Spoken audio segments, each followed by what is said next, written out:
পাকা পেঁপে কাটা হচ্ছে।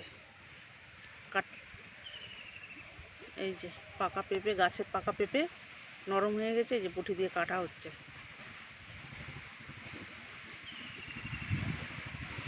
খুব মিষ্টি বন্ধুরা।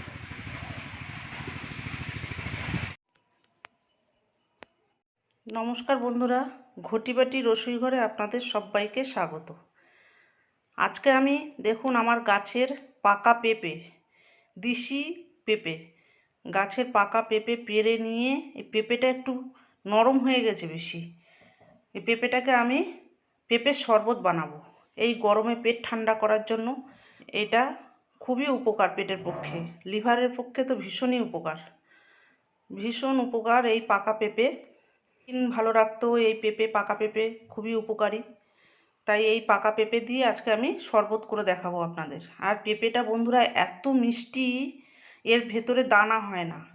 এই দেশি পেঁপে গাছে মানে পাকতে না পাকতেই পাখিরা সব খাওয়া শুরু করে দেয়। এই গাছ থেকে পেড়ে দেখা গেল খুব নরম হয়ে গেছে, তাই আমি এটাকে দিয়ে শরবত বানাচ্ছি। দেখুন কিভাবে করছি। প্রথমে আমি এই যে এই পেঁপে কয়েক টুকরো নিয়ে এই যে মিক্সার গ্রাইন্ডার, এই মিক্সার গ্রাইন্ডারে করে মিক্স করে নেব। এটা দিয়ে দিয়েছি, 4টে আইস কিউব দিয়ে দিচ্ছি, সামান্য একটু চিনি দিয়ে দিয়েছি। এখানে আমি 2 চামচ চিনি দিয়ে দিয়েছি বন্ধুরা। পেঁপেটা যেহেতু মিষ্টি খুব, তার জন্য অল্প সামান্য একটু চিনি দিয়ে দিলাম। দেব একটু বিট লবণ, একটু সামান্য বিট লবণ দিয়ে দিলাম। আর দেব একটু আমচুর পাউডার, টক ভাবটা আনার জন্য, সামান্য একটুখানি টক মিষ্টি হবে তার জন্য একটু আমচুর পাউডার দিয়ে দিলাম। এবার এটাকে ভালো করে মিক্সিতে ব্লেন্ড করে নেবো আমি। একটু জল দিয়ে দেবো, পরিমাণ মতো একটু জল দিয়ে দেবো, ফ্রিজের ঠান্ডা জল দিয়ে দেবো। সার্ভিং গ্লাসটাকে ভিজিয়ে নিয়ে একটু এই গুঁড়ো চিনির ভেতরে একটু ঘুরিয়ে নেব।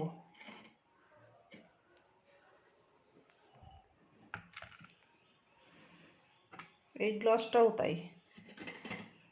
এবার আমি শরবতটাকে ঢেলে দেব। এবার ওপর থেকে আমি 2টো আইস কিউব দিয়ে দিচ্ছি।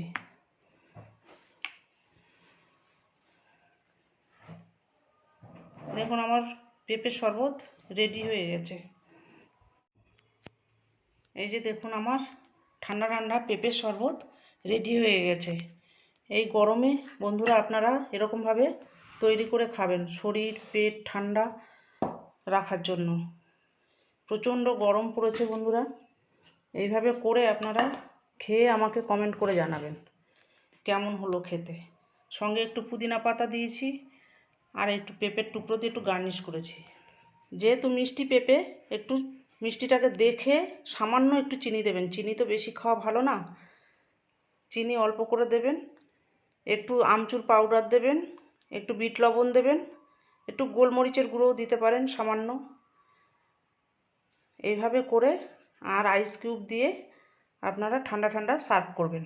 এরকম নিত্য নতুন ভিডিও পেতে আমার চ্যানেলটির সঙ্গে থাকবেন, সাবস্ক্রাইব করবেন, লাইক করবেন, প্রচুর প্রচুর শেয়ার করবেন। নেক্সট ভিডিও আসার অপেক্ষায় থাকবেন। ততক্ষণ আপনারা সবাই সুস্থ থাকুন, ভালো থাকুন, সাবধানে থাকুন। ধন্যবাদ।